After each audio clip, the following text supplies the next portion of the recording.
Bonjour tout le monde, bienvenue à Addict Sport, un nouvel épisode cette semaine. On a reçu un invité de grande marque, un invité pour qui Arnaud et moi on a beaucoup de respect, Olivier Brett, avec qui on a eu de très belles discussions, des discussions animées. Ça a été vraiment le fun, on en a appris beaucoup. On tient encore une fois à le remercier. Alors Arnaud, tu peux y aller. Yes, c'est ça. Comme tu l'as dit, Émile, là, ça a été long. Ça a été un podcast là, qui a été plus long que prévu. On a eu des discussions très, très intéressantes. Donc, on ne pouvait vraiment pas s'arrêter de discuter. Donc, je vous recommande vraiment de l'écouter. C'est pas toujours qu'on a la chance d'avoir un grand fervent de soccer comme Olivier. Donc, tout le monde, je vous souhaite une très belle écoute du podcast. Merci. Épisode à ne pas manquer. Bonne écoute. Yes.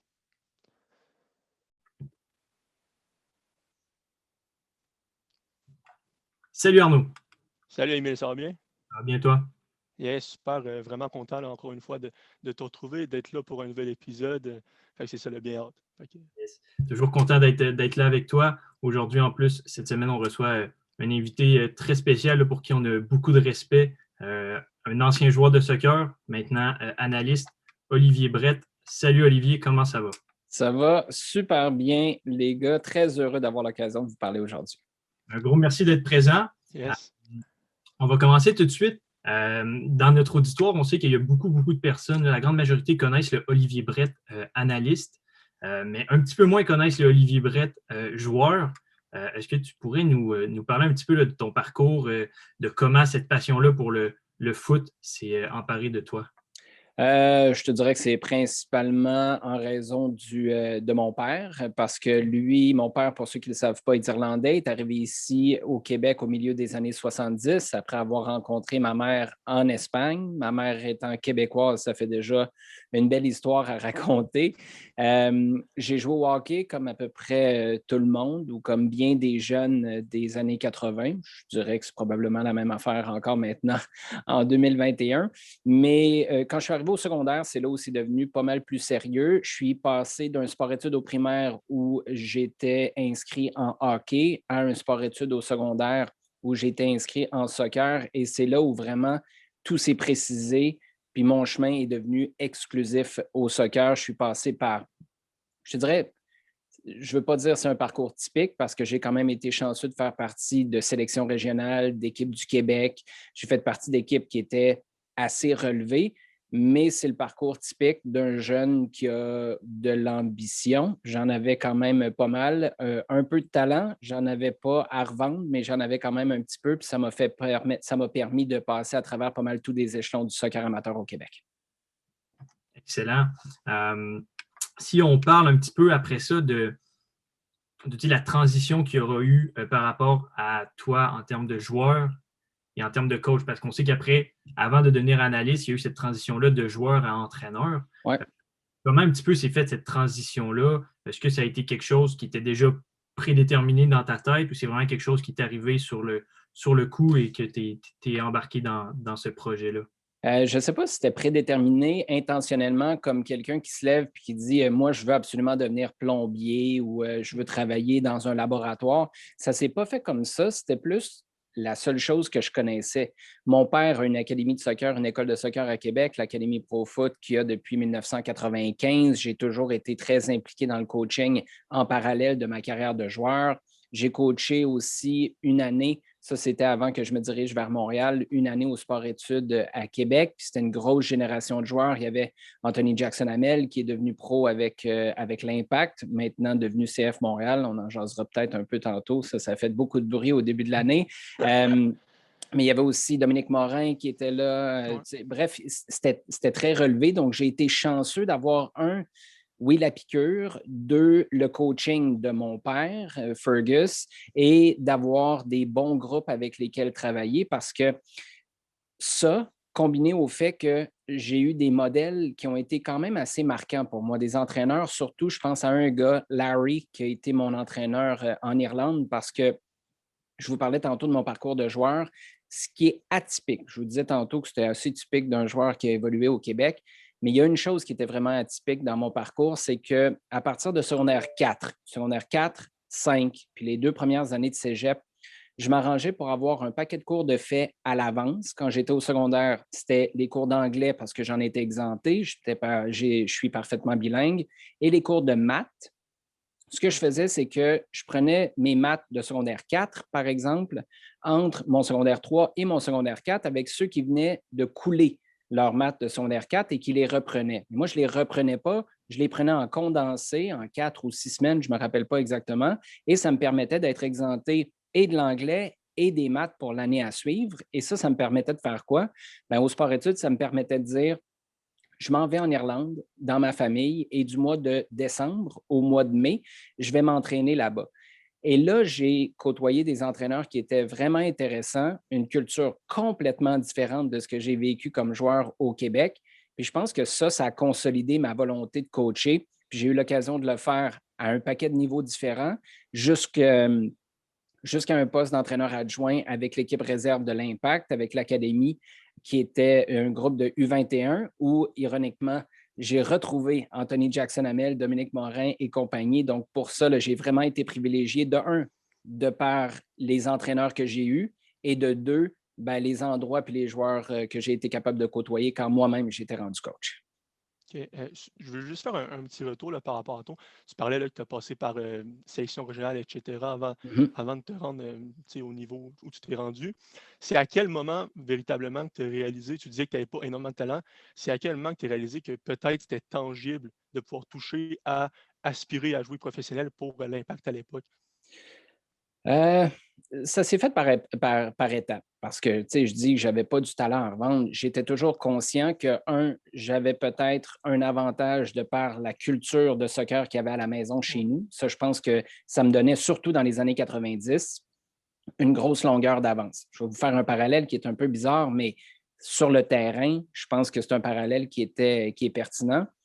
Dans les années 90, moi, j'étais un des premiers à Québec, sinon le premier à en avoir autant que ça, des maillots de soccer OK, ouais. professionnels. Il n'y en avait pas.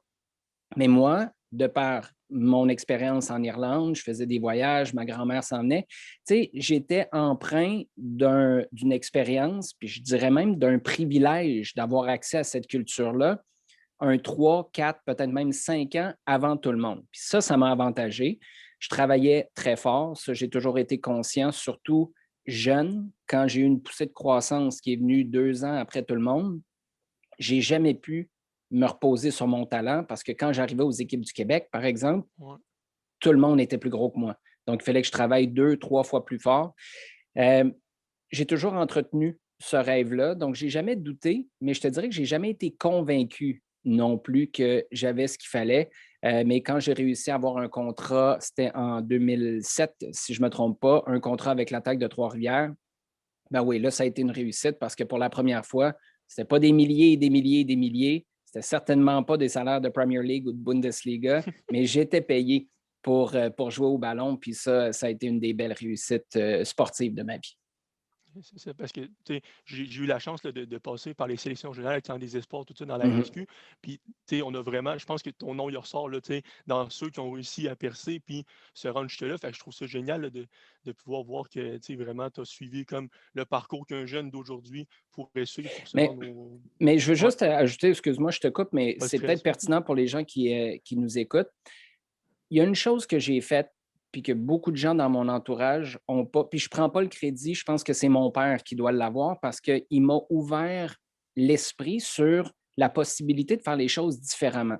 Je dis que j'ai eu un parcours qui était assez typique. C'est vrai dans le sens où j'ai commencé à jouer du soccer local. Après Ouais, ça, je suis passé par les plus petites catégories, par les sélections régionales, la Ligue élite, les équipes du Québec, etc. Mais je l'ai fait de manière un peu particulière parce qu'à 15 ans, quand j'étais rendu U15, je jouais dans le feu Dynamo de Québec, c'est chez les plus petites catégories. Puis, je suis arrivé à une croisée des chemins où je sentais que l'ambition du club, de mes coéquipiers, s'en allait pas tout à fait dans la même que la mienne.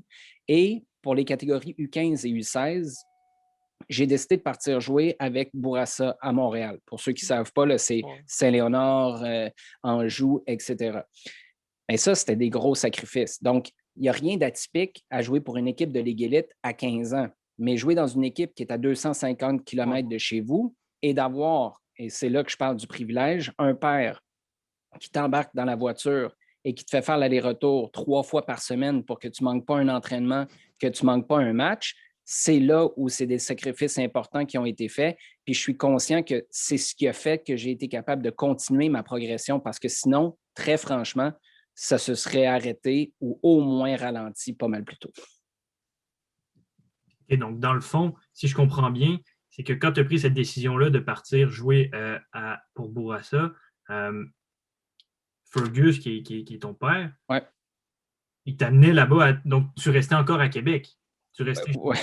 Oui, j'habitais encore à Québec. Une magnifique Firefly que ma tante Leda nous avait donnée.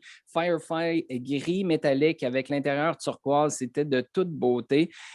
Puis, on faisait les allers-retours. Tu sais, quand j'avais un entraînement, ben, j'allais pause sport-études. On embarquait dans la voiture, puis on s'en allait jusqu'à Montréal. Entraînement d'habitude vers 6h30, 7h. Fini l'entraînement 1h30 plus tard. Repart pour Québec. Dors dans la voiture.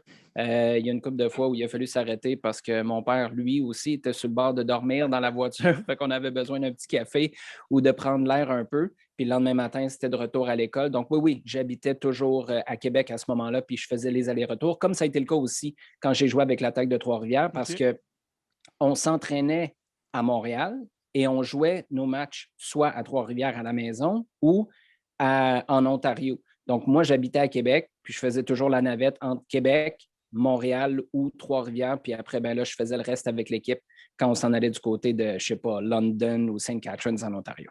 Okay. C'est ça, je te prenais ça.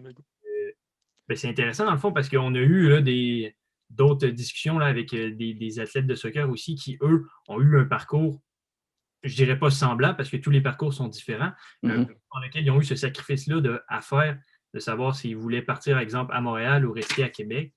Et eux ont pris justement le sacrifice d'aller à Montréal, mais de partir là-bas, donc tout laisser de côté ici, puis de partir à l'extérieur, partir aux États-Unis, puis vraiment tout recommencer à zéro, là, se déraciner complètement.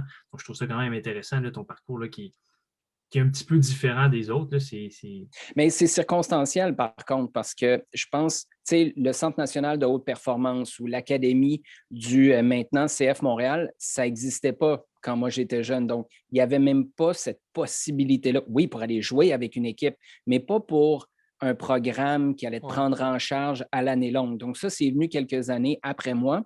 Puis pour ce qui est de partir pour les États-Unis, cette opportunité-là s'est présentée. Mais un concours de circonstances assez hallucinant, merci, m'a fait dire non à une bourse complète à l'Université de Hartford parce que l'ordre des choses, quand on m'a proposé cette bourse-là, qui était quand même, c'était pas loin de 150 000 sur 4 ans, puis j'ai fini par dire non. Mais ça aurait très bien pu être mon cas aussi de partir aux États-Unis pendant quelques années. Un regret de ne pas avoir saisi cette opportunité-là aujourd'hui? Aucun, absolument aucun. Puis c'est drôle parce que je donne souvent des conférences auprès des parents ou de jeunes athlètes, soccer ou autres. Puis c'est une des choses pour lesquelles je suis tellement reconnaissant du travail que mes parents ont fait avec moi parce qu'ils ont toujours remis, je pourrais dire pelleté, mais remis les décisions que je prenais dans ma cour, dans le sens où ça venait du fait que moi, je devais être heureux, moi, je devais assumer, je devais être capable de juger est-ce que je suis allé au bout de ce que j'avais à faire, à accomplir, à vivre. Et si j'étais en paix avec tout ça, bien là, je pouvais prendre une décision. Et c'est exactement ce qui est arrivé parce que, pour faire court, Hartford, je voulais y aller. Au départ, on avait une opportunité de me donner une bourse et Samir Grib, que vous connaissez sûrement, qui est à la tête du programme du Rouge et Or à l'Université Laval, Samir me courtisait, entre guillemets, c'est un peu prétentieux de dire ça, mais il me demandait, serais-tu intéressé de venir jouer pour nous? Nous, on serait très intéressés à t'avoir. Et j'étais carte sur table avec lui. C'est ma priorité, c'est d'aller aux États-Unis. Si ça fonctionne, je m'en vais là. Ça n'a rien à voir avec la qualité de ton programme ou le fait que toi, tu l'entraînes, mais je veux aller aux États-Unis. Si jamais ça change, on se reparle. Puis là, bref, ça n'avançait pas à la vitesse que je voulais avec Hartford. Finalement, c'était une bourse partielle qu'on allait me donner et j'ai décidé de donner mon accord à Samir pour lui dire « Je m'en viens à l'Université Laval, je suis prêt à signer avec le programme. » Et quelques jours plus tard, c'est là que Hartford m'a rappelé en disant, bon, un bon petit test de conviction, hein, on aurait, je pense que c'était 148 000, une bourse complète finalement. Mais la raison pour laquelle il me la donnait, c'est qu'il y a un Anglais d'Angleterre qui a décidé de ne pas venir ou eux ont décidé de couper les liens avec lui et la bourse qui devait lui être donnée s'en venait chez moi. Mais mon intuition me disait, c'est pas comme ça que ça devait se passer. Et en plus, après, pendant plus qu'un an, j'ai fait attendre quelqu'un et là, je viens de lui donner ma parole. Donc, avec toutes ces circonstances-là, non, j'ai pas regretté, même si c'est une question très légitime qu'on me pose souvent quand on entend le genre de montant qui est en question avec, avec l'Université de Hartford. Yes, je voulais, tu sais, tantôt, tu as parlé du fait qu'il n'y avait pas à l'époque d'opportunité nécessairement de cheminer dans un CNHP ou à l'académie. Mm-hmm. Est-ce que tu penses que si jamais cette possibilité s'était offerte à toi, ça t'aurait peut-être permis d'avoir un meilleur encadrement puis d'être capable de finalement le jouer à un niveau professionnel ou il n'y avait pas vraiment d'impact selon toi? Tu sais, je reviens, puis les gens vont comprendre que j'ai une relation quand même assez proche et particulière avec mes parents. Mais moi, tu sais, c'est pas comme. Je vais vous donner l'exemple de Samuel Piette. OK? Sam est parti en Europe. Finalement, il est revenu ici. Puis là, il a un rôle hyper important au CF Montréal en MLS. Mais à la maison, les parents de Sam ne connaissent pas le soccer. C'est pas là qu'ils étaient capables de continuer à cheminer en ne serait-ce que regardant la télévision avec son père ou sa mère parce qu'il y a un match à TV, puis on en débat, on discute, puis on apprend des trucs. C'était mon cas. J'ai été vraiment chanceux pour ça. Est-ce que j'aurais été capable de passer à un autre niveau? La chose que ça aurait fait, en fait, ça aurait accéléré les choses d'une manière ou d'une autre. Soit j'aurais frappé des murs plus tôt, et je n'aurais pas été capable de les dépasser, ou j'aurais justement frappé un mur, puis j'aurais été capable de passer par-dessus, et ça m'aurait permis d'atteindre un autre niveau. Mais le privilège que j'avais, c'était de continuer à avancer même quand j'étais à la maison. Puis je pense que ça, contrairement à d'autres qui n'auraient pas eu des parents, bien, un père aussi connaissant dans le soccer, là, c'est sûr que ça aurait été un impact majeur de ne pas avoir accès à un CNHP ou une académie, par exemple. Donc, ton CNHP était chez toi. Un peu. Je te dirais que la compétition sur le terrain, c'est pas la même chose, mais tu sais, dans la réflexion, puis le coaching aussi, à quelque part, quand tu te mets à coacher aussi jeune, moi j'avais 14 ans, ben quand tu arrives à 17, 18, tu vois pas la game de la même manière qu'un autre à côté qui n'a pas eu à communiquer ce qu'il voulait enseigner ou à réfléchir sur, attends, là, pourquoi moi, mes équipes, ça ne fonctionne pas comme je voudrais? Est-ce qu'il y a quelque chose que je n'ai pas bien saisi sur comment faire bouger le ballon, comment s'organiser? Puis ça, je pense que ça m'a aidé à avancer, chose que j'aurais pas. Je doute qu'avec un CNHP puis une vie à Montréal, j'aurais été capable de coacher en même temps. Oui. Non, c'est sûr, c'est clair. Puis là, tu commences à nous parler un peu de ton coaching. Comment, tu sais, là, tu nous as expliqué un petit peu tantôt que tu as commencé avec l'académie à ton père là, dans le coaching un petit peu. J'imagine que tu as progressé là, au fil des années. Comment c'est fait, comment dans le fond c'est arrivé que l'Académie de l'Impact de Montréal, donc à l'époque, évidemment, ça s'appelait l'Impact, comment s'est faite cette approche-là? Comment je pourrais dire, de quelle manière est-ce que tu as réussi à quitter, à attirer l'attention des gens là-bas? Ben, ça va probablement être un autre élément de réponse à regrettes-tu d'avoir laissé 140 quelques mille sur la table à Hartford?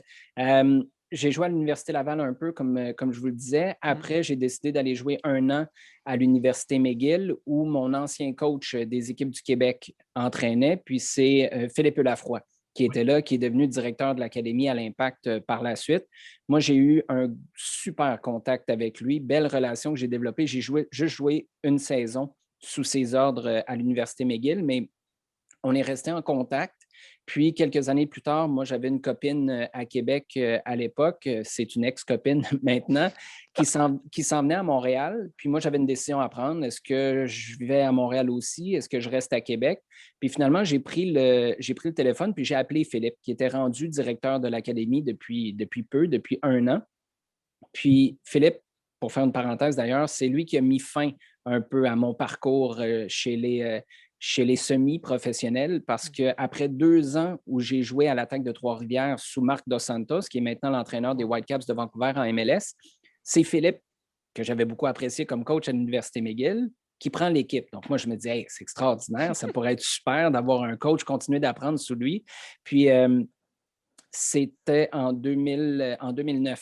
Février 2009, j'étais dans le sud de l'Espagne pour peaufiner mon espagnol, qui doit encore être peaufiné un peu, je vous l'avoue très franchement. Mais je prends le téléphone, puis j'appelle Philippe pour savoir, bon, qu'est-ce qui se passe pour la prochaine saison, connaître ses plans un peu. Puis lui, c'est du grand Philippe Lafroy. Rien de méchant, mais il me dit là, Olivier, je veux juste que tu saches, tu ne passeras pas pro à l'Impact. Si tu veux rester, ce sera pour épauler les jeunes. Moi, je serais très heureux de t'avoir dans ce rôle-là, mais il faut que tu saches que c'est le rôle qui t'est réservé. Si tu cherches autre chose, ben, ce serait peut-être mieux de ne pas revenir cette année. Puis là, je me souviens de la date. C'est le 16 février 2009. C'est une année marquante, une date marquante dans ma vie. Moi, 2 jours après la Saint-Valentin, il y a le débuzz un peu du rappel que ça s'est tout passé le 16 février. Bref, à ce moment-là, avec tous les sacrifices dont je vous parlais tantôt, de partir de Québec puis aller m'entraîner à Trois-Rivières, à Montréal, partir en Ontario, j'ai dit c'est assez, j'arrête. Sauf que quelques années plus tard, 1 an plus tard, en fait, 1 an et demi, là, j'ai la décision à prendre. Est-ce que je vais à Montréal ou pas? Et Philippe était rendu directeur de l'académie, donc je l'appelle pour savoir, honnêtement, mon intention à ce moment-là, là, c'était de débarquer à Montréal puis d'être le petit écolier, le stagiaire qui allait suivre Philippe. Je lui ai demandé si tu as de la place, là, ne serait-ce que pour avoir un petit coup de main de ma part, parce que je comprenais qu'il estimait quand même ce que je pouvais apporter à un groupe.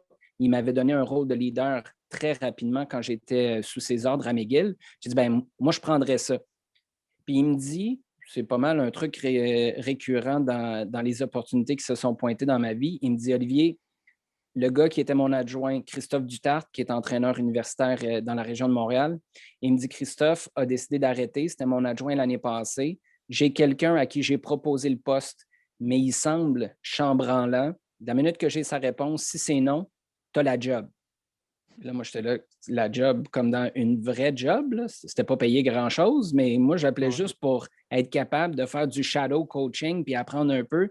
Puis finalement, 1 semaine après ou quelques jours plus tard, il m'a dit, le poste est à toi si tu veux devenir mon adjoint à l'académie.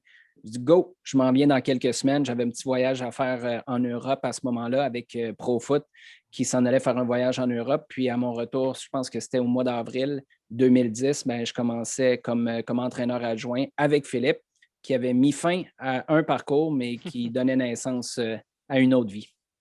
Je trouve ça super intéressant. Puis je vais en profiter pour prendre la balle au bon. Tu sais, là, tu disais une autre vie, tu avais l'air à te plaire énormément. Après ça, de quelle façon la possibilité de devenir analyste t'a convaincu si tu te plaisais dans ce job-là? C'est quoi les facteurs qui ont fait que tu as voulu embarquer là-dedans? Tu peux nous en parler un peu. Je te dirais que le principal facteur qui a fait que j'ai eu le courage de me lancer là-dedans, parce que il y avait une partie de moi qui disait « Wow, c'est une belle opportunité », puis une plus grosse partie de moi qui disait « Qu'est-ce que tu fais là? Tu n'es pas qualifié pour faire ça, tu n'as pas d'expérience là-dedans, puis tu ne sais pas ce que tu fais. » Je dirais que le principal facteur, c'est un gros travail que j'ai fait sur moi, à peu près quand mon parcours avec l'Attaque de Trois-Rivières s'est terminé. Et là, je parle sur moi, Olivier, pas le joueur, pas le coach.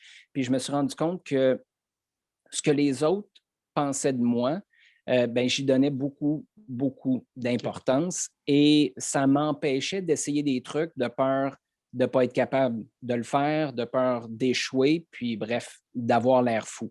Puis je me suis rendu compte que j'en étais pas conscient, mais une fois que j'ai eu le déclic dans ma tête, je me suis comme fait une liste de tous les trucs que j'ai jamais voulu essayer ou que j'ai contourné plutôt que de foncer tête première, puis j'ai fait OK, là, s'il y a une autre opportunité comme ça qui se présente, prends ton courage à 2 mains. Tu ne sais pas plus si ça va marcher ou non, mais prends l'opportunité, cours avec, puis on verra ce qui arrivera. Et ce qui est arrivé, c'est qu'en revenant d'un voyage en Ontario avec l'Académie de l'Impact, il y avait l'équipe pro qui jouait, je pense que c'était un dimanche après-midi. Puis, on est resté pour regarder le match. J'étais sur la terrasse de Joey Saputo, qui avait encore son bureau au Stade Saputo à l'époque. Et Claude Pinard, le VP Marketing, était là. Il n'y avait rien d'intentionnel là-dedans. Là. Personne ne savait ce qui allait s'en venir 1 ou 2 semaines plus tard. Mais Claude, il commence tout bonnement. On prenait une bière sur la terrasse, puis il me pose une question. Pourquoi un tel fait ça? Puis pourquoi le coach a fait tel ou tel changement? Puis j'ai expliqué des trucs comme ça pendant 90 minutes. Puis c'est resté là. Moi, je suis rentré à la maison, puis j'y ai pas repensé. Mais quelques semaines plus tard, Claude et Richard Legendre, qui était le VP exécutif du club à ce moment-là, les deux me disent, Olivier, j'étais directeur des écoles de soccer et entraîneur adjoint avec la réserve. Olivier, viens dans notre bureau, il faut qu'on teste ton niveau de stress. Ça, d'habitude, quand tu es boss, surtout les vice-présidents, puis 2 vice-présidents d'un coup te disent ça, tu fais OK, là, tu passes vite, vite, vite dans ta tête tes 2 dernières semaines, tes 3 dernières semaines, ton dernier mois et demi, puis tu te dis, c'est où que je l'ai échappé? Qu'est-ce que j'ai fait? Qu'est-ce que j'ai dit? Je dois être dans le trouble. Puis finalement, ce n'était pas du tout ça. Ce qui est arrivé, c'est que TVA Sport lançait sa chaîne qui n'existait pas à l'époque. Je ne savais même pas que TVA Sport s'en venait. Mais ça s'en venait vite. Ça s'en venait quelques semaines plus tard. Puis TVA Sport, au départ, voulait Patrick Leduc comme analyste, mais RDS a senti l'affaire. Puis la minute que TVA Sport a annoncé qu'une nouvelle chaîne sportive s'en venait, bien, RDS a fait signer un contrat à Patrick Leduc et TVA Sport se retrouvait pas d'analyste. TVA Sport étant partenaire avec l'Impact à ce moment-là pour diffuser des matchs, ils appellent l'Impact et disent, y a-t-il quelqu'un que vous avez en tête qui pourrait être intéressant comme analyste? Puis là, il y a Claude Pinard, le VP Marketing, qui dit, ben moi, je ne sais pas si c'est quelque chose qui pourrait l'intéresser, mais l'autre jour, j'ai posé des questions à notre directeur des écoles de soccer, puis l'entraîneur adjoint de notre équipe réserve. Ça avait l'air de tenir la route, ce qu'il nous disait, puis il était capable de me l'expliquer de manière à ce que je comprenne. Fait que peut-être que ça pourrait être votre gars. Puis c'est comme ça qu'on m'a demandé, serais-tu intéressé? C'était comme ça qu'on voulait tester mon niveau de stress. Serais-tu intéressé à être analyste? Puis avec les constats que j'avais faits, comme je vous le disais, de voir comment, d'habitude, dans pareille situation, j'avais plus tendance à mettre le break à bras. Là, j'ai fait le contraire. J'ai dit oui, ça commence quand?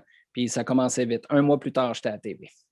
OK. Je vais y aller. Mais ça, Émile, je sais que tu as une question par rapport à ça. Mais comme tu dis, tu te lances un peu dans le vide. Ça s'est fait super à la vitesse grand V. C'est quoi le plus gros défi lorsque tu es arrivé comme analyste que tu as perçu? Là, tu disais d'expliquer pour que le monde comprenne. Est-ce que c'est de vulgariser? Est-ce que c'est d'autres choses? C'est quoi qui t'a frappé comme défi? Pour moi, cette partie-là, moi, c'était plus ma relation avec la caméra. Après, je suis allé chercher du coaching parce que quelque chose de très, très technique. Là. Quand j'étais aux nouvelles, par exemple, parce que sans trop rentrer dans les détails, quand tu fais de la télé, tu peux être avec un partenaire à la description. Après ça, tu peux être avec un partenaire. C'était Frédéric Laure de TVA Sport qui était là à l'époque avec moi. Lui, il me pose des questions sur le panel, on répond, on explique des jeux. Tout ça, ça allait. Mais quand j'étais tout seul à la caméra pour des nouvelles, par exemple, j'arrivais souvent au bout de mon air. Puis c'est parce que j'étais nerveux, je ne prenais pas des pauses, je parlais trop rapidement. Bref, j'étais très, très dans ma tête. Donc, je suis allé chercher du coaching pour m'améliorer. Le très, très dans ma tête, ça, je l'ai découvert après le coaching parce que je suis allé en chercher parce que je ne savais pas trop ce qui se passait puis pourquoi ça se reproduisait tout le temps. Mais je te dirais que c'est probablement ça, de ne pas trop être dans sa tête. Moi, ça a été ça mon défi parce que quand je sens quelque chose sur un terrain, par exemple, expliquer des trucs, ça vient naturellement. Mais quand tu fais de la télé, il faut que tu penses à ce que tu dis maintenant, il faut que tu penses au prochain sujet. Tu as souvent quelqu'un qui te parle dans l'oreille aussi, qui te dit il reste 2 minutes. Après, qu'est-ce que tu fais avec tes mains? Est-ce que tu regardes au bon endroit? Est-ce que tu es sur la bonne caméra ou tu es mêlé? Est-ce que les images qui passent, ce que tu dis, ça a du sens ou tu devrais être rendu à parler d'autre chose? Donc, c'est très, très, très facile de te retrouver dans ta tête. Et pour moi, ça a été ça le plus grand défi. Mais j'ai été super chanceux parce que Frédéric Laure avait plus d'expérience que moi, mais les deux, on a commencé dans le milieu en même temps. Puis on a comme été capable de découvrir qui on était comme duo, puis individuellement aussi, parce que je ne vous cache pas que si j'avais eu quelqu'un avec 25 ans d'expérience, peut-être que j'aurais été encore plus dans ma tête, puis je ne suis pas certain que ça aurait été une bonne chose pour moi et pour les auditeurs qui nous regardaient. Et, parlons de cette expérience-là que tu as acquise là, au fur des années. Qu'est-ce que le Olivier Brett d'aujourd'hui fait de différent du Olivier Brett du départ? Tu sais, quel conseil, admettons, tu pourrais donner au Olivier Brett qui a commencé dans les médias? Oh, ça, c'est Ça, c'est une super bonne question. Je te dirais peut-être, embarque sur le vélo plus souvent. Parce que, tu sais, c'est bizarre. Quand tu fais de la télé, je vous parlais d'être à la caméra. Moi, si je suis animateur, par exemple, parce que c'est ce que je fais maintenant assez souvent à RDS, c'est un rôle qui est complètement différent, mais il y a des fois où je reviens à la maison, puis on est dans une période de Coupe du Monde, par exemple, on va travailler là, pendant un mois, c'est la folie. Là. On ne voit pas nos familles, tu travailles du matin au soir, tu prends des notes sans arrêt, ça n'a pas de sens. Puis il y a d'autres moments où, si je suis à l'animation, sur une émission de 2 heures et demie, moi, j'ai peut-être à parler 7 minutes, 8. C'est pas beaucoup. C'est un gros stress quand tu n'es pas habitué. Ça demande énormément de préparation parce qu'il faut que tu sois prêt pour au cas que ça vire mal. Puis je ne sais pas si vous aviez vu passer, mais en 2016, quand l'Impact a joué au Stade olympique face à Toronto, puis on me glisse à l'oreille, j'étais justement à l'animation. C'est Patrick Leduc qui est à mes côtés à RDS. On est au stade, là. On est en arrière du but. C'est l'échauffement, je me rappelle, c'est l'échauffement avec les gardiens qui sont derrière nous, puis on a des ballons qui passent quasiment à côté des oreilles comme ça. Puis notre producteur, Mathieu Jolivet, nous dit à l'oreille, là, les gars, c'est pas une blague, écoutez-moi pour vrai.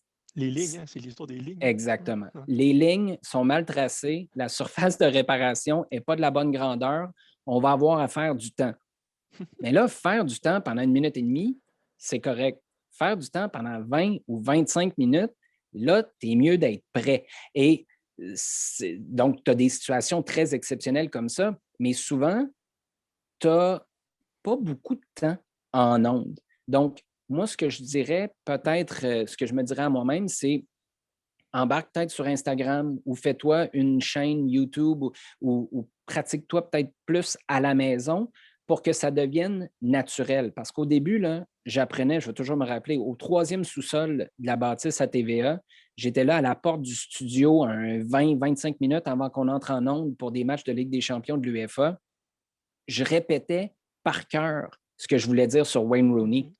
Mais je veux dire, ça tient quand tu as 45 secondes.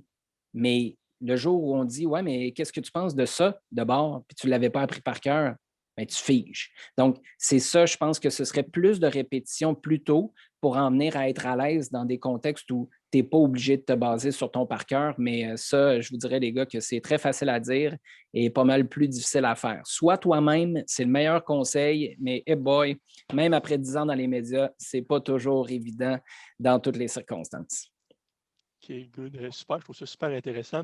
Peut-être une petite dernière question là, avant de passer au CF Montréal. Tu sais, je sais que tu animes une émission, là, Les 3 étoiles, tu écris des textes sur le RDS, tu es souvent à la télévision.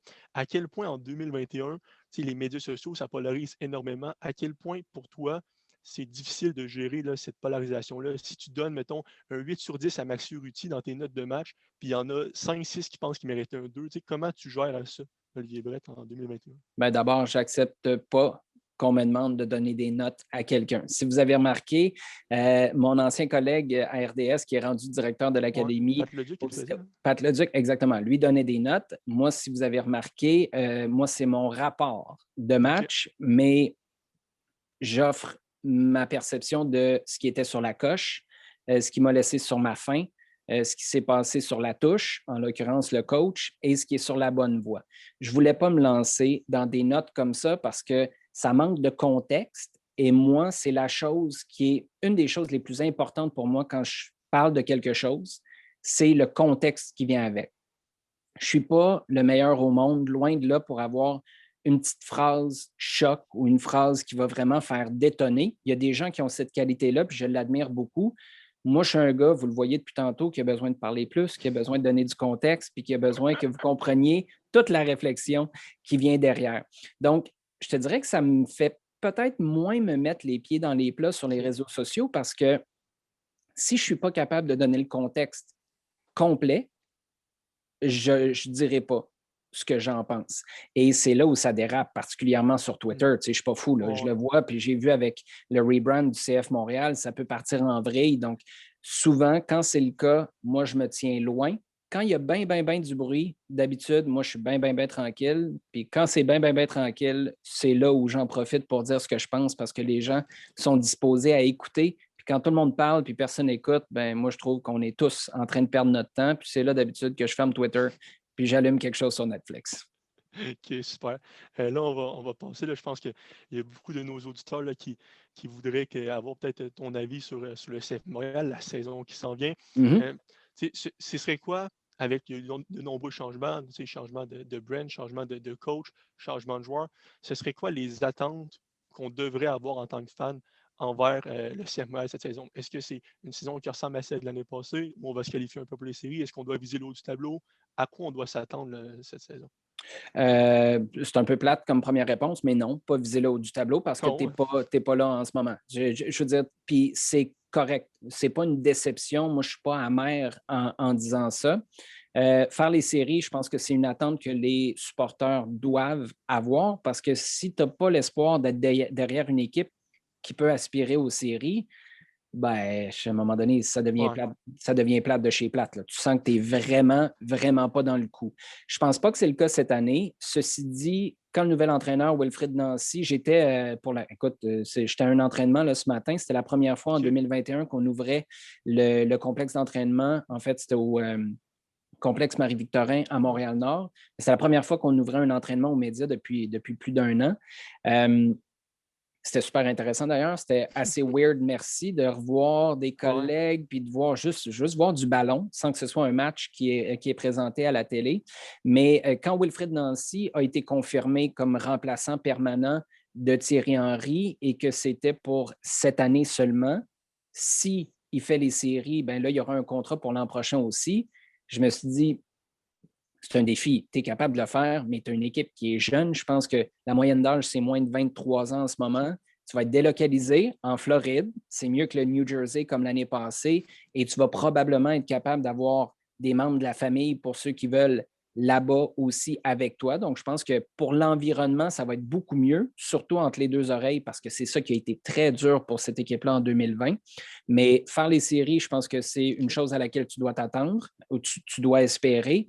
Puis après, dans le jeu, moi, je m'attends à quelque chose d'encore plus cohérent que l'année passée parce que Thierry Henry, c'est peut-être pas de sa faute. Il a hérité d'un groupe qui était en partie construit par Rémi Garde, en partie construit par Adam Braz, qui était là comme directeur sportif auparavant, mais c'était construit un peu tout croche. Pas parce que les joueurs n'étaient pas bons, mais parce que les joueurs n'avaient pas été mis sous contrat avec des places attitrées puis un projet clair pour tout le monde. Ça a vraiment changé cette année et j'espère plus voir des trucs comme on a vu l'an dernier avec un Samuel Piette, défenseur latéral droit, ou un Boyan qui jouait attaquant ou ailier gauche quand c'était clair que son vrai poste, c'était un milieu offensif. Moi, si j'étais supporter, là, je ne veux pas voir d'aberration dans le 11 de départ où je me gratte la tête puis je me dis, coudonc, on est en train de penser à quoi? Parce que cette année, tu as un effectif où les joueurs ont des places qui sont beaucoup mieux attitrées. Puis ça, je pense que ça donne une longueur d'avance pour commencer la saison.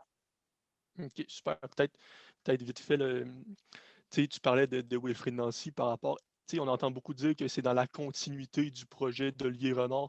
Ouais. Est-ce que, à quoi, toi, j'imagine que tu le vois œuvrer là, souvent aux entraînements ou même dans les matchs, même s'il était adjoint parce qu'il est là depuis Biello et tout ce temps-là, à quoi on peut s'attendre dans le jeu, comme tu disais, ou même c'est quoi sa personnalité Wilfried Nancy qui va transmettre aux joueurs?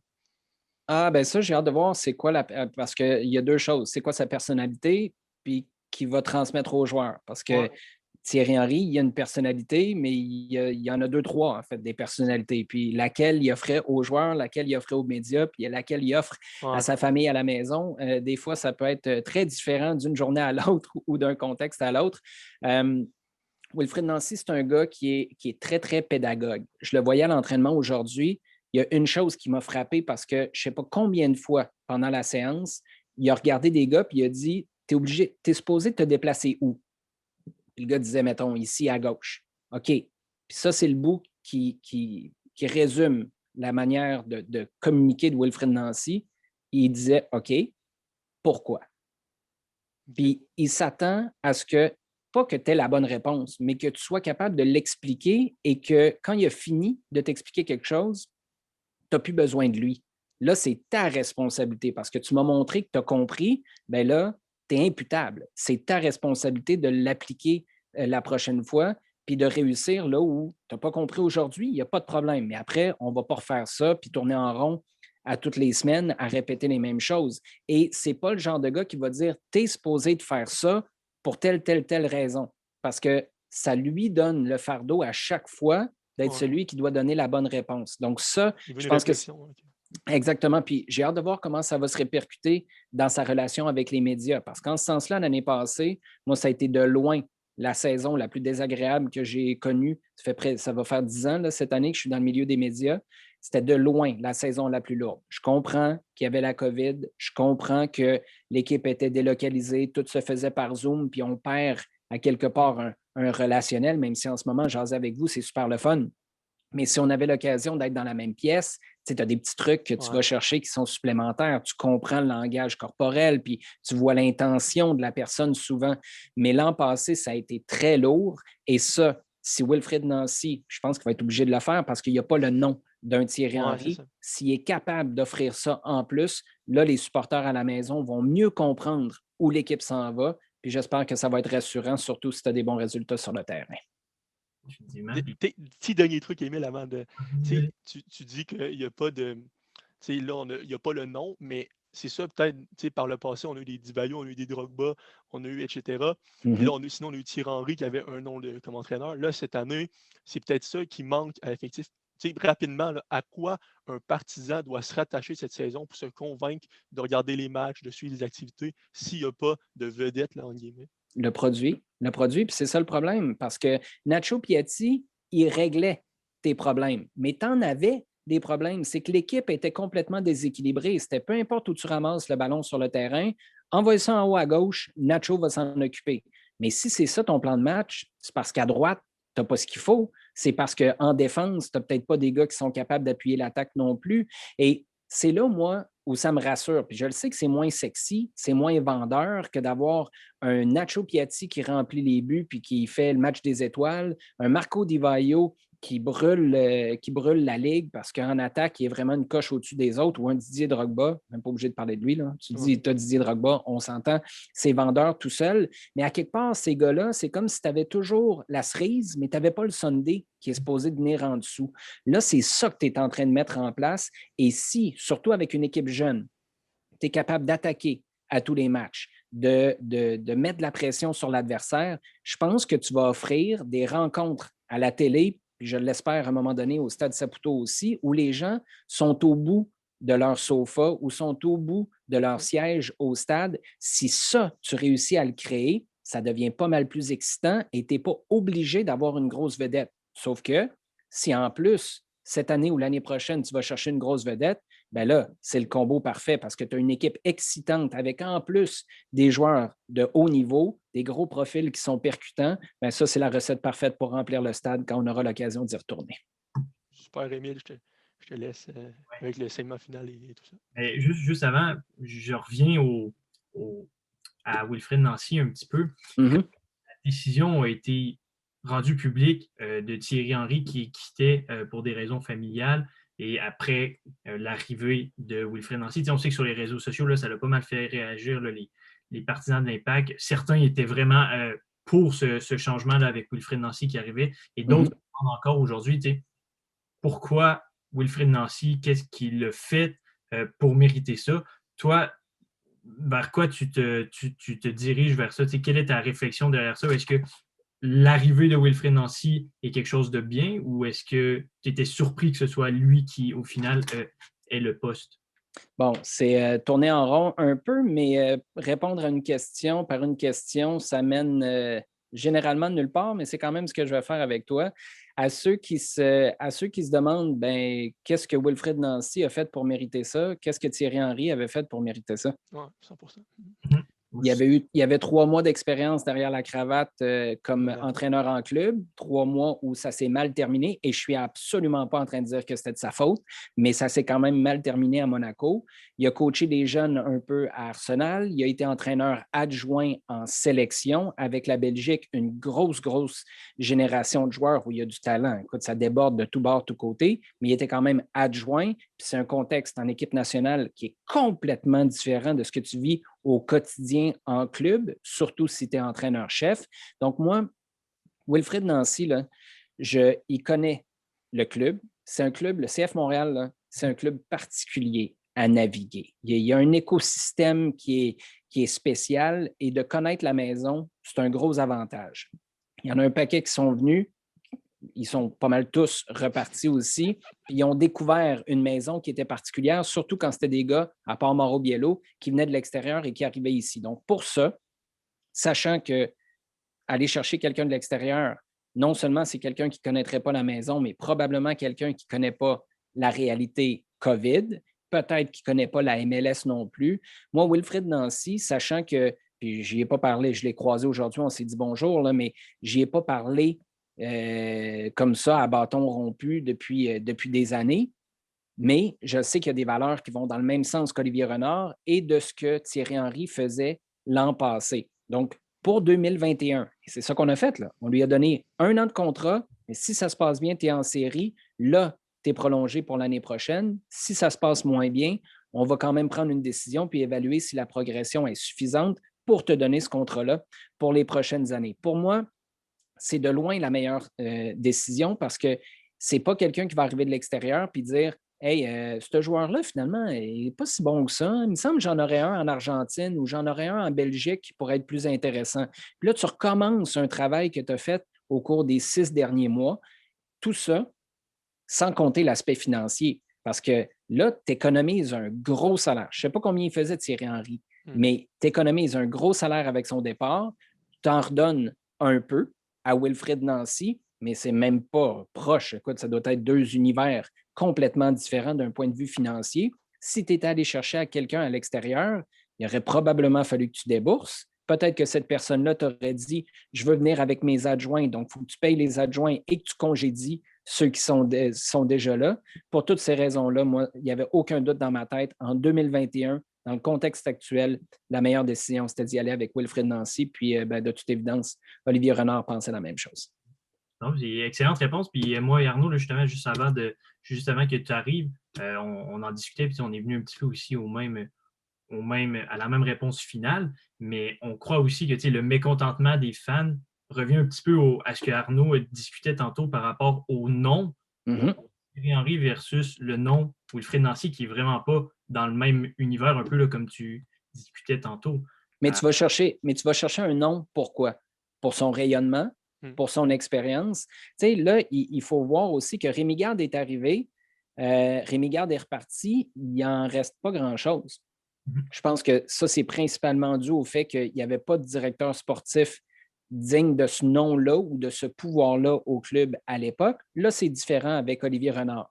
Mais d'aller chercher des gars qui ont un gros nom pour leur carrière comme entraîneur, c'était un peu le cas avec Rémi Garde, OK. Mais pour la carrière de joueur de Thierry Henry, là aussi, je suis prêt à dire OK, si à côté, tu vas chercher un méga rayonnement de par sa personne, de par sa capacité à attirer l'attention, à avoir de la couverture médiatique, etc. L'année passée, tu as eu 0 de ça en dehors du terrain. Ouais. Et en plus, dans nos interactions avec lui comme coach, et c'est correct, il a le droit de ne pas vouloir dévoiler son jeu et partager sa réflexion, sa méthode, puis la raison derrière ses décisions. Mais si tu as un entraîneur qui est comme ça, après, le gros nom, il sert à quoi? Si tu n'es pas capable de rayonner. Par contre, si tu vas chercher un Drogba sur le terrain, qui fait le travail sur le terrain, puis là, de par ses buts, il est capable de faire tourner des images de ton club partout sur la planète, là, la réalité est différente. Mais pour un coach, moi, je pense que cette époque-là est révolue. C'est de l'argent qui est dépensé, qui pourrait être investi dans l'équipe plutôt que sur le banc. Puis je pense que c'est le constat qu'on a fait au cours des dernières semaines. Excellent. Puis, je vais prendre l'argent investi pour venir faire le parallèle avec le dernier sujet qui est la CPL. Donc là, on sait que la CPL là, a vu le jour dernièrement, là, dans les dernières années au Canada. C'est vraiment super pour le soccer canadien. Possible une CPL à Québec? Ah oui, absolument. Après, possible si. Si tu as un stade assez petit et spécifique au soccer pour créer une bonne ambiance, si tu as des investisseurs de la place, parce que je ne pense pas que tu peux avoir quelqu'un qui est à Brampton, en Ontario, par exemple, qui dit « Hey, moi, je crois vraiment, et ça pourrait, là, avoir quelqu'un qui dit, moi, le marché de Québec, je ne sais pas, mon beau-frère est de Québec, puis je suis convaincu que c'est la place. Je suis allé là 25 fois dans ma vie, puis c'est le marché parfait pour la CPL. OK, mais il faut que tu trouves un partenaire qui a les deux pieds dans la communauté à Québec, sinon ça ne fonctionnera pas. Et ça prend une meilleure compréhension du côté de la Ligue. Puis là, je parle des dirigeants de la Ligue sur c'est quoi le marché à Québec. Je vous donne un exemple tout simple. Pour les gens qui, je ne sais pas c'est comment là, aujourd'hui, à la mi-mars 2021, mais je sais qu'il n'y a pas si longtemps, pour les gens à la Ligue, la Ville de Québec puis la Rive-Sud, Lévis en l'occurrence, c'était toute la même affaire.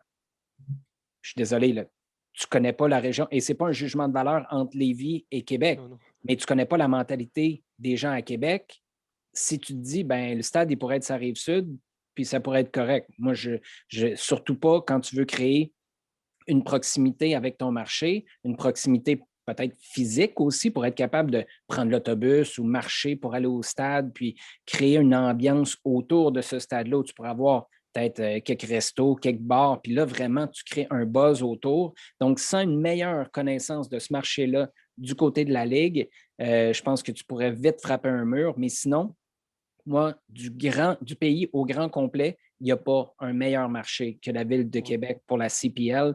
C'est un marché qui se met derrière le rouge et or parce que c'est des gens de la place. Tu sens que c'est à toi, cette équipe-là. Même chose avec le junior, même chose avec les capitales. Puis tu as un trou l'été où si tu avais une équipe avec, et ça en prendrait beaucoup, un paquet de Québécois qui sont les cadres de ton groupe, moi, je suis convaincu que ça pourrait fonctionner. Mais je reviens sur le premier truc, un stade. Si ton stade est trop grand, si tu joues au PEPS de l'Université Laval, par exemple, pour moi, ça ne fonctionne pas. Tu n'auras jamais assez d'ambiance pour que les gens veuillent revenir à tous les matchs.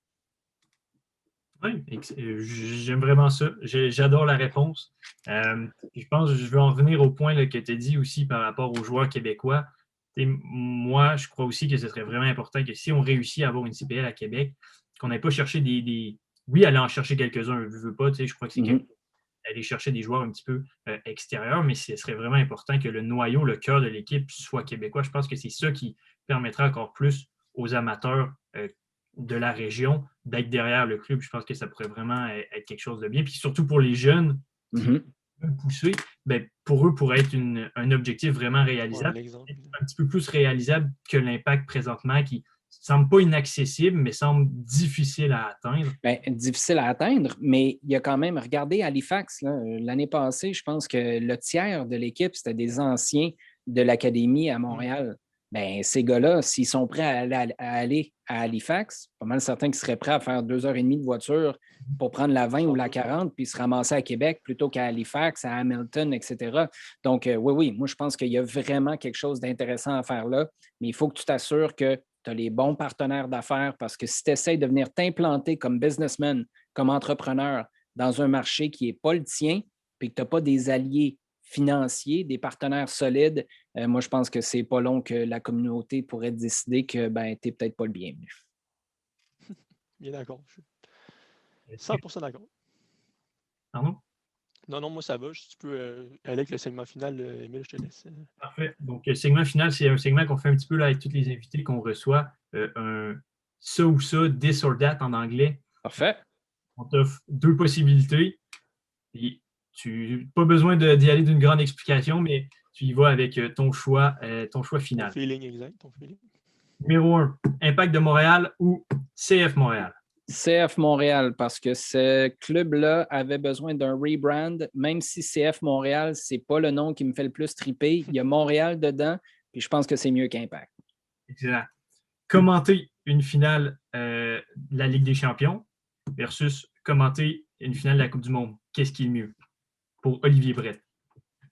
Je te dirais que la Coupe du Monde, ce serait un challenge plus important. La préparation, la quantité de préparation qui va dans une Coupe du Monde où tu as un mois, je vous le disais tantôt, mur à mur. La dernière Coupe du Monde, là, on a fait 50 quelques matchs en un mois. C'est de la folie. Quand tu arrives à la finale, si un jour j'ai la chance de la décrire, ouais, je pense que ce serait le highlight de la carrière jusqu'à maintenant. Excellent. Et tantôt, un peu, tu nous discutais là, de tes origines irlandaises avec ouais, un match Irlande-Canada. Quelle équipe tu vas supporter? Oh, ça, c'est chiant. Non, mais c'est chiant en 2021 parce que je te dirais qu'il y a 10 ans, il n'y aurait même pas eu photo. J'avais un attachement beaucoup plus fort à l'équipe nationale d'Irlande qu'à l'équipe canadienne qui, à mon sens, s'en allait nulle part et avait beaucoup de difficulté à nous rejoindre. Là, c'est peut-être que je côtoie plus régulièrement des gars qui sont sur l'équipe nationale. Tiens, je vais rester sur la clôture. Un match nul de 2-2, ça ferait mon affaire. C'est correct comme réponse. Excellent. On va profiter de t'avoir pour faire une dernière question pour toi. Plus de questions avec l'Euro qui s'en vient. Quelle équipe, quelle sélection nationale est ta favorite pour remporter cette édition-là? Oh, wow! Écoute, moi, celle que j'aimerais voir passer un cap sur ce qui s'est passé la dernière fois, c'est l'Angleterre. Maintenant, d'avoir repoussé l'Euro d'une année, j'ai beaucoup de difficultés à évaluer comment ça va avoir affecté cette équipe-là qui était sur la bonne voie en Russie en 2018. Ouais, tiens, je vais y aller avec l'Angleterre, mais c'est de loin. Puis, tu sais, je ne suis pas particulièrement efficace avec des prédictions d'emblée habituellement, mais là, avec la COVID, avec les championnats, avec des équipes qui vont avoir des gars qui vont avoir roulé là, presque sur 2 ans complets parce que tu as arrêté pour la COVID en 2020, tu as recommencé, mais tu n'avais pas fait de coupure complète. Je pense que physiquement, il va y avoir des grosses surprises, peut-être même des blessures qui vont complètement changer la donne. Mais ouais, voir l'Angleterre en finale, par exemple, je pense que ce serait une super bonne nouvelle, étant donné que l'Irlande n'est pas là. Je ne peux pas me rabattre là-dessus. Excellent. Olivier, un gros merci pour ta présence, pour ton temps. Ça a vraiment été un plaisir là, de pouvoir discuter avec toi. Puis on te souhaite la meilleure des chances là, dans tes futurs projets en espérant avoir la possibilité là, de reparler avec toi très bientôt. Merci pour l'invitation, puis j'espère que je ne t'ai pas trop froissé avec l'Angleterre. Je sais que tu as un maillot de l'Allemagne en arrière de toi. Là. Ça pourrait être pas pire, ça, comme parcours aussi. Merci, les gars. À la prochaine. Yes, salut, merci, Olivier. Salut.